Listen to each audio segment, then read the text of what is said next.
그리스도인을 대적하는 두 번째 적은 세상입니다.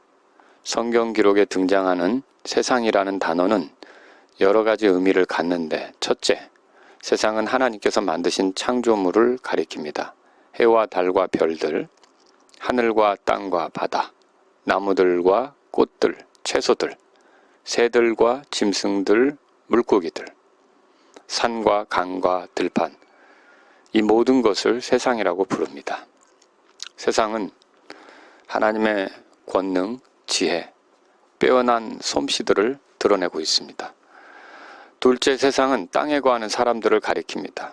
요한복음 3장 16절에서 하나님께서 세상을 이처럼 사랑하사 자신의 독생자를 주셨으니 라고 할 때, 여기서 세상은 이 땅에 살아가는 사람들을 가리킵니다. 하나님께서는 그 사람들을 사랑하셨다는 말입니다. 셋째, 세상은 그리스도인들로 하여금 하나님으로부터 멀어지도록 하기 위해 사탄이 사용하는 온갖 종류의 유혹적인 것들을 지칭합니다. 사도 요한은 세상이나 세상에 있는 것들을 사랑하지 말라고 했습니다. 야고보는 세상과 친구가 되는 것이 하나님과 원수가 된다고 했습니다. 바울은 너희는 이 세상에 동화되지 말라고 했습니다. 이 세 사람이 말한 세상이 바로 그것입니다. 그리스도인들을 대적하는 세상입니다. 그러면 세상에 있어 성도들을 유혹하는 것은 무엇입니까? 세상에는 다양한 것들이 있습니다. 인터넷, 채팅, SNS, 유튜브, 드라마, 영화, 연극, 컴퓨터 게임, 음악, 예술, 문학, 돈, 사업, 취미, 성에 관한 것들, 출세 등은 사탄이 적절히 사용할 수 있는 도구들입니다. 사탄은 초기 교회들 안에서 핍박으로 그리스도인들을 괴롭혔습니다. 그러나 그리스도인들을 핍박해도 그들이 계속 자신들의 믿음을 간직해 가자 이 마지막 시대에는 재미와 즐거움으로 그리스도인들을 하나님으로부터 멀어지게 합니다. 물론 제가 앞에서 열거한 모든 것들이 다 나쁜 것은 아닙니다. 우리가 세상을 살아가는 동안 필요한 것들이기도 합니다. 하지만 그것들이 우리로 하여금 죄짓도록 부추긴다든지 하나님보다 더 중요한 것이 된다든지, 그래서 그런 것들이 우리를 하나님으로부터 멀어지게 한다면 그것은 사탄이 사용하는 세상이라는 미끼가 될 수 있습니다.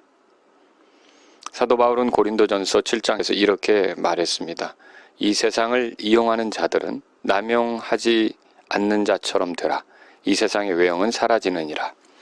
어차피 우리가 산속에 들어가 격리생활을 하는 것이 아니며 세상에서 빛과 소금으로 살며 세상 사람들과 섞여 지내야 한다면 세상에 있는 여러 가지 것들을 이용할 수밖에 없습니다. 사람들과 어울려 지내야 하기 때문이죠. 그러나 바울은 그것을 남용하지 않는 자처럼 되라고 했습니다. 이 말은 그것에 대해 적절히 통제할 수 있어야 한다는 말입니다. 세상에 있는 것들은 하나님의 영광을 위해 통제되어야 합니다. 그렇지 않다면 그것들은 어느덧 우리 삶 전체를 지배하고 우리가 하나님의 자녀라는 정체성도 망각하게 만들며 어리석고 해로운 욕심에 더 빠져들게 할 것입니다. 만일 그렇게 된다면 그리스도인은 사탄이 뿌린 세상이라는 미끼에 걸려든 꼴입니다. 그리스도인은 그의 두 번째 적이 세상이라는 것을 알고 세상에 대해서는 경계해야겠습니다. 그리스도인이 세상을 사랑함으로 있게 되는 피해는 무엇입니까? 사탄은 이 세상의 통치자입니다. 세상을 사랑한다면 자연스럽게 점차 그와 가까워지겠죠. 오늘 우리는 이 세상의 통치자를 따라 사는 사람들이 아닙니다. 비록 이 세상에 살아도 오는 세상의 왕이신 그리스도를 기다리고 있습니다. 그렇다면 현 세상에 애착을 갖지 않도록 주의해야 합니다. 골로새서 3장 1절 2절은 우리에게 이렇게 말하죠. 그러므로 너희가 그리스도와 함께 일으켜졌거든 위에 있는 그것들을 추구하라. 거기에는 그리스도께서 하나님 오른편에 앉아 계시느니라. 위에 있는 것들에 너희의 애착을 두고 땅에 있는 것들에 두지 말라.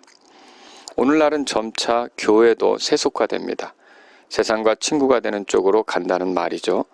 주일학교에서 아이들의 이목을 집중시키겠다고 마술을 사용하는 것, 좀 더 사람들을 자극하겠다고 세속적인 음악을 끌어들여 경배하는 것, 설교 대신 인문학 인기 강의를 하도록 강단을 열어주는 것, 지역 주민과 함께 하겠다고 스포츠 댄스나 요가 클럽 같은 것을 교회가 주중에 운영하는 것, 이런 게 다 세속화되는 것입니다.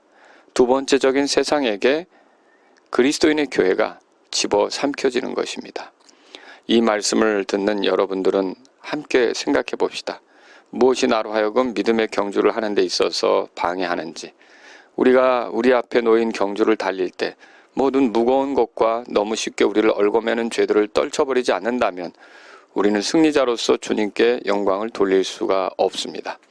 나의 다른 박질을 방해하는 무거운 것들을 떼어버려야 합니다.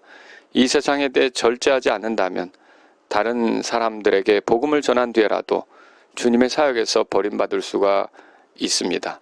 데마와 같은 사람은 되지 말아야겠습니다. 데마는 세상을 사랑하여 바울과 함께 사역했던 것을 포기하고 떠나갔습니다. 오늘 내 마음에 여전히 남아 하나님을 사랑하는데 걸림돌이 되게 하는 심각한 것은 무엇입니까? 세상으로부터 와서 내 마음을 사로잡으려 하고 내 정체성마저 흔들려고 하는 것들이 있다면 과감하게 그런 것들을 피하실 수 있기를 바랍니다.